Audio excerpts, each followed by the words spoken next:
Nako, sa tingin ko hindi ka lang Mr. Liveste unhappy sa Kongreso. Sa tingin ko, sa kabuuan ng buhay mo, hindi ka unhappy. Aburido ka lagi dahil sa dami ng dapat mong panagutan. Liveste, unhappy in Congress, kaya open daw siya to other positions. Saan namang posisyon? Pagka-senador, pagka-gobernador, kaya naman pala inaaway mo na ngayon at pinaparatangan ng kung ano-ano ang mga katunggali mo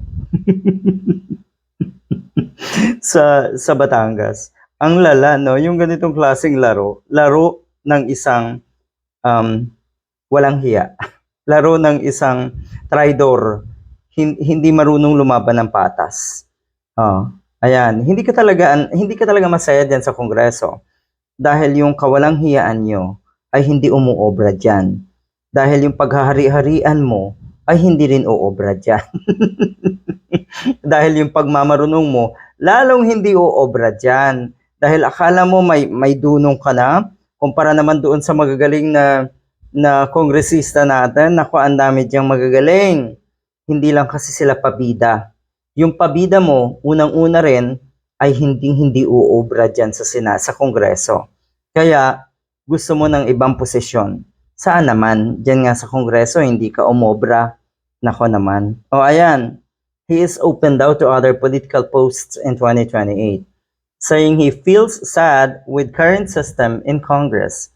Hindi sistema ang problema. Ang problema ay kayong mga nagdudunong-dunungan at naghahari-harian na akala nyo kaya nyong kontrolin ang sistema. Yung sistema nyo ang gusto nyo Diba? Gusto nyo makiayon lahat sa bulok nyo na sistema.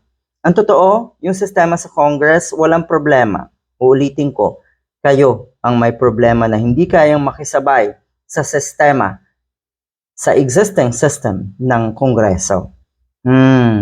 Yan, ang sinasabi ng mga kababayan natin, ito daw ay early political campaign.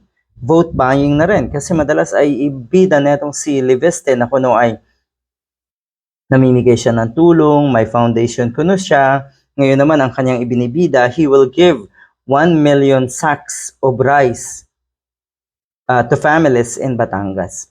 1 million sacks of rice. Ang galing. Di ba? Vote buying na ito. Although wala pa naman talagang election. Pero yun nga ang sinasabi ng mga kababayan natin, you probably can get the picture. Ito na yun. Walang may interesado sa'yo, Solar Boy. Feel mo na ba ang laro na the boat is sinking? Kaya ka nagkakaganyan? Ang lala. Ayan. So, etong mga ganitong klaseng politiko, bata pa lang, kinain na ng bulok na sistema. Kasi, nadikit sa mga Duterte.